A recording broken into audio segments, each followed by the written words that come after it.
7 روپے کی نمایاں کمی کر دی گئی ہے بجلی کے بلوں کے اندر. سوچ رہا ہوں شکریہ شہباز شریف صاحب آپ کو بولوں یا زرداری صاحب آپ کو شکریہ بولوں یا حافظ نعیم الرحمان کا شکریہ ادا کروں. جس دن دھرنے کا اعلان کیا حافظ نعیم الرحمان نے اس دن بجلی کی قیمت 48 روپے فی یونٹ تھی اور آج کر دی ہے 34 روپے, یعنی کہ ٹوٹل 14 روپے فی یونٹ کی کمی ہوئی ہے دھرنے کے بعد سے لے کر اب تک. جس دن حافظ نعیم الرحمان دھرنے کے لیے نکلے حکومت نے راستے مسدود کر دیا. پہلا بیانیہ یہ بنایا کہ جماعت اسلامی صرف سیاست کر رہی ہے اور دوسرا بیانیہ یہ بنایا کہ آئی پی پی سے معاہدے انٹرنیشنل لیول کے 40 سال کے یہ نہیں ہو سکتے.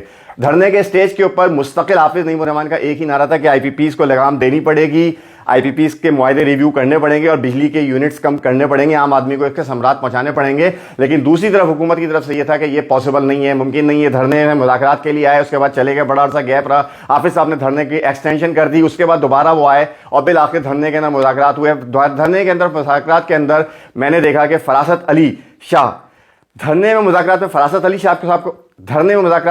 علی شاہ صاحب سے میری بات ہوئی, جو پاکستان کی ایک معروف کمپنی کے اندر سی او کے ایسے کام کر چکے تھے, انٹرنیشنل ڈگری تھی ان کے پاس. انہوں نے بتایا کہ ہم نے یعنی کہ جماعت اسلامی جیسی ایک پارٹی نے, سیاسی پارٹی نے ٹیکنیکل پوائنٹس پر ڈسکشن کی اور معاہدے کے اندر ٹیکنیکل پوائنٹ لکھوائے جو کہ عام سیاسی پارٹیاں اس زمانے کے دھرنے کی بات ہے کہ جب جنرل فیض حمید اور پرو عمران اور اینٹی عمران کی بات چیت چل رہی تھی, لیکن عام آدمی کا مسئلہ ڈسکس نہیں ہو رہا تھا. اس وقت حافظ صاحب نے اٹھایا اور انہوں نے بتایا, فراست علی شاہ صاحب نے, کہ ہم نے عام آدمی کے مسئلے کو دیکھتے ہوئے اس کے باریک بینی سے ایک ایک چیز کے اوپر, ایک ایک نکات کے اوپر بات چیت کی ہے اور حکومت کو مجبور کیا ہے کہ تم یہ کام کرو. حافظ صاحب نے آخر میں یہ بھی اعلان کر دیا کہ بھائی کریڈٹ آپ لے لینا, لیکن میرا بنیادی کام, میرا بنیادی تعلق یہ ہے کہ آپ بجلی کی قیمتیں کم کریں.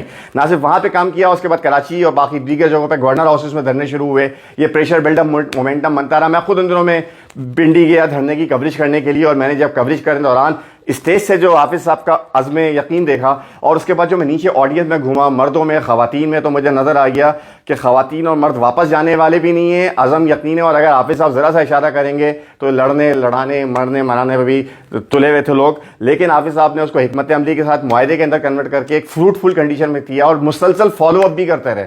فالو اپ کرنے کے بعد کئی دفعہ چیزیں ہوئی, کئی دفعہ بات ہوئی اور بالآخر یہ کامیابی ہوئی ہے. شہباز شریف صاحب میں آپ کو شکریہ نہیں ادا کرنا چاہتا کیونکہ آپ کی گورنمنٹ بالکل مخلص نہیں تھی, نہ ابھی بھی مخلص ہے اور نہ اس وقت مخلص تھی. ویسے ہی آپ فارم 47 پر آئے ہوئے ہیں, تو شکریہ تو میرا خیال ہے صرف حافظ نعیم الرحمان کا بنتا ہے. شکریہ حافظ نعیم الرحمان.